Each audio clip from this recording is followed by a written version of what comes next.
What's up, guys? I'm Nobody Special. Evergrande is now just 2 days away from officially defaulting on its bond payments as they're on day 28 of their 30-day grace period that started on September 23rd. This comes as their sales are absolutely in the toilet, and they failed yet again to sell off any of their assets to raise any kind of meaningful cash to make these payments.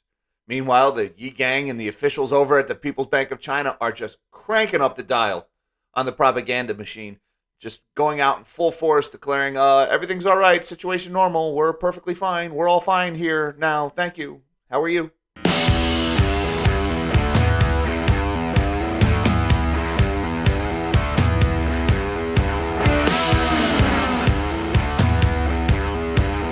Thank you for joining me. I'm Jack Gamble, and I'm Nobody Special. And we are 2 days away from Evergrande officially entering default as they're now on day 28 out of their 30-day grace period that started on September 23rd when they missed their first bond payment. Now, there's been a lot of developments recently, and the situation really is not getting any better despite the repeated assurances by Chinese officials that everything was contained. We can see from the data that that is clearly not the case. Before we get into that, guys, I have to ask you, though, could you please hit that big, beautiful like button, subscribe to my channel, and hit that notification bell? It really helps me out, helps me to keep this channel growing, and I'd be forever in your debt. And with that, it is that time again. It is time to shrink my big, fat melon of a head. And here we have it. Evergrande's real estate sales are down by 97% days before critical bond deadline. And folks, I did a double take when I saw this headline, and I had to check from a couple of sources, and that number is not wrong. 97% sales decline. Okay? When you hear that the real estate market in China may be entering correction or that there may be some difficulty, all right, keep that in mind. This is not just a minor downturn in the market. A 97% sales decline, that is an absolutely frozen Chinese housing market. Nothing is moving, okay? Understand that. These developers, and Evergrande is just the worst of many, these developers that are essentially running Ponzi schemes, taking deposits and using those deposits to finish construction so they can sell apartments and buildings to get the money to finance the next project, all right? This is all grinding to a halt. I mean, the music has stopped, and it just hasn't hit everybody yet. 97% sales decline. My God. So let's read into this a little bit more. China Evergrande scrapped talks to offload a stake in its property management arm and said real estate sales plunged by about 97% during peak home buying season, worsening its liquidity crisis on the eve of a dollar bond deadline that could tip the company into default. Keep that in mind. This is peak home buying season in China, and the sales are down 97%. All right, so the impact of this cannot be overstated, folks. There is absolute mayhem in the Chinese real estate market right now.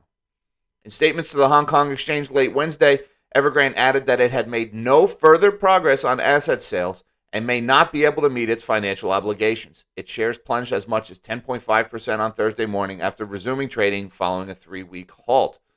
Now, I want to talk about that 3-week halt because Evergrande's shares had been halted for a while because there was a rumor that they were going to sell their property management company to one of their rivals, and they were supposed to raise, I think it was $2.6 billion in this sale.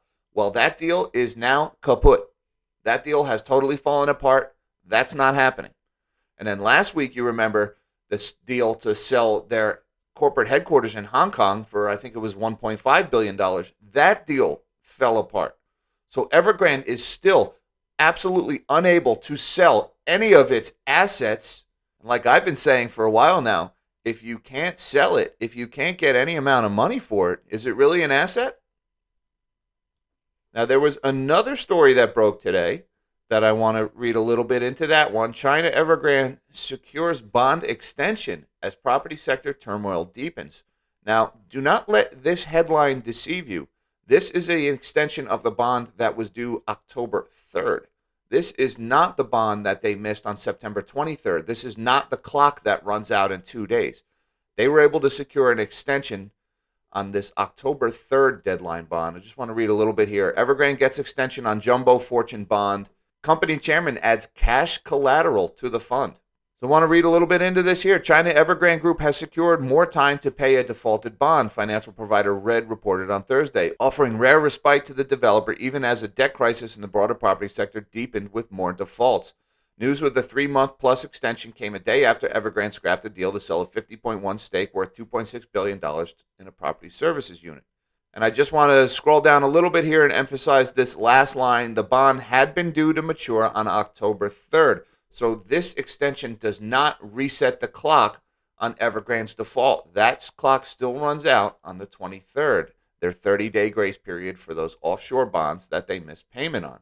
And I just want to also come to this one. This article describes in more detail the collapse of this effort to sell the stake in their property management business, which was supposedly one of their more liquid assets that they could sell off easily. But Evergrande formally abandons the stake sale, and officials are out in force giving assurances. And that's what I want to draw attention to. We're going to scroll down past the details on the deal falling apart, and I want to talk about some of this propaganda that they're spinning. In comments reported by state media and echoing words from the country's central bank late last week, Vice Premier Liu He told a Beijing forum on Wednesday that the risks were controllable and that reasonable capital demand from property firms was being met. All right? Risks were controllable and reasonable demands being met. Keep in mind, from this article, sales are down 97%, and they can't sell any of their assets. But according to this vice premier, Liu He says risks were controllable and reasonable capital demand from property firms was being met. So these guys are out just spinning up a storm, trying to reassure everybody that everything is all right. Trust me, sales down 97%, everything is not all right. Reading on, the chairman of China's securities regulator, Yi Huiman, pardon my pronunciation, folks, I don't get out much, added at the same forum that authorities would properly handle the default risks and look to curb excessive debt more broadly. We need to improve the effectiveness of the constraint mechanism on debt financing to avoid excessive financing through high leverage. Buzzword, buzzword, buzzword, buzzword, buzzword, buzzword.